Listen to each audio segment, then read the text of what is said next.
In 1970, the state of our environment, our waterways, our air, and our land, would suggest that not many people seemed to care what we dumped into it. Our natural resources were being used, abused, and forgotten. Tending to the earth and fighting for our communal and environmental health was nothing new. People across the globe had been engaged in this struggle since the beginning of our time. Neighborhoods came together to ward off toxic landfills. People organized around mountaintop removal, mining, and drilling for oil. Others worked hard to secure water quality and communal health.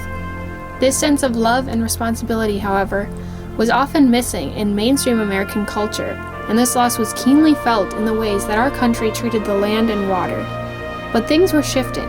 More voices were making their way into the mainstream narrative, and more people were listening. On April 22, 1970, millions of people, young and old, decided to stand up and fight for the rights of our Earth. This was the first Earth Day. Earth Day, a question of survival. People came to march for all sorts of reasons. Their love of a local lake, their concern for their future, their anger at an economy that was concerned with profit at any cost. The moment was filled with uncertainty and potential. No one marching that day knew what, if any, difference would be made, yet they still marched. That moment helped create a turning point that dramatically shifted American environmental policy.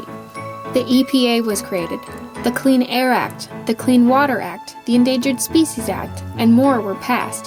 Conservation efforts, cleanup efforts, protection efforts.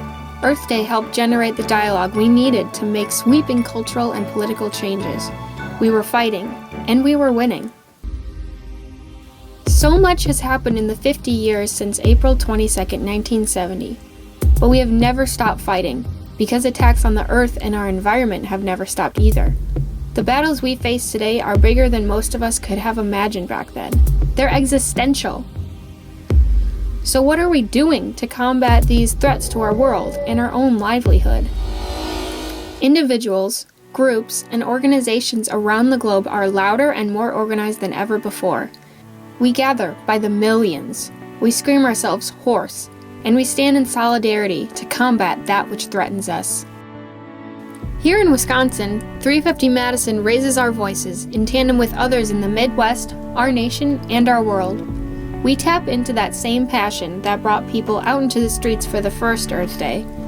We cut up our Chase credit cards and we sit in their banks as part of a national campaign to get Chase Bank, the #1 funder of fossil fuel companies, to divest from their dirty practices.